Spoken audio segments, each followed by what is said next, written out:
Adisha, and I too am a graduate student pursuing a master's degree in clinical mental health counseling.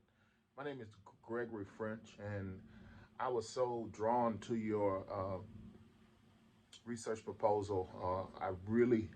First off, I want to just say I really enjoyed reading and hearing about your proposal, and I thought you were right on key with child-centered play therapy being effective treatment for older children.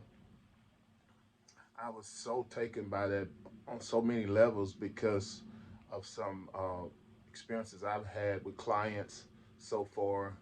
I also currently work as a clinical assistant for mental health counseling here locally, and had the opportunity to consult with clients and that kind of thing. So you would be surprised at how many children and adolescents and even adults who have dealt with childhood trauma and things like that.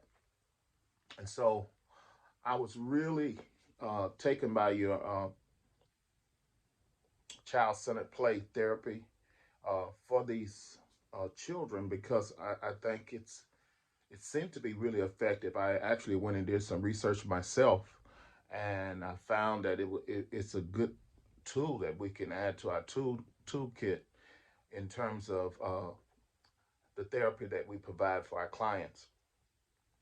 I ran across an article that I'd like to share, and it's entitled Child Centered Play Therapy with Children Affected by Adverse Childhood Experiences.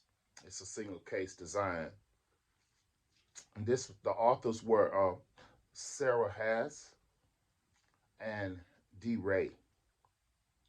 They brought some interesting things that I'd like to share when they talked about adverse childhood experiences. You know, that could be anything from physical abuse, sexual abuse, emotional abuse, emotional neglect, physical neglect, mental illness, substance abuse, separation and divorce, uh, domestic violence, incarceration, and living in foster care. So this is a wide range of issues that perhaps take place in the lives of children, and it affects their lives even from childhood to adolescence, all the way into adulthood. So we know that this is a needed therapy, and I think we need to really consider uh, using this therapy beyond the younger group because I think it's needed more as we develop into adulthood because it's through those stages of life that we are actually affected the most.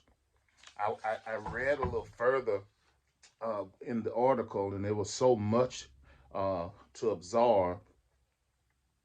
It talked about subsequent mental health issues such as post traumatic stress, uh, depression, anxiety, and it talks about how it even leads to hopelessness and even perhaps suicide.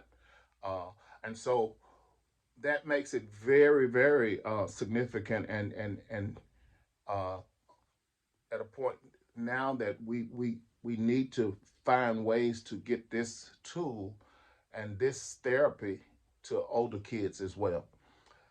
I was really drawn to this scripture when I thought about uh, this situation out of Psalms 103, 1 through 5. And it reads, Bless the Lord, O my soul, and all that is within me. Bless his holy name. Bless the Lord, O my soul, and forget not all his benefits, who forgive all thine iniquities, who heals all thy diseases, who redeem thy lives from destruction, who satisfy thy mouth with good things. And so thy youth is renewed like the eagle. I pray that this scripture would find every child that have suffered from adverse trauma childhood experiences. And I pray that, we will find ways as therapists to help these children to find a stable and feasible life to live. I pray that something I've said have added to your discussion. And once again, thank you and Merry Christmas.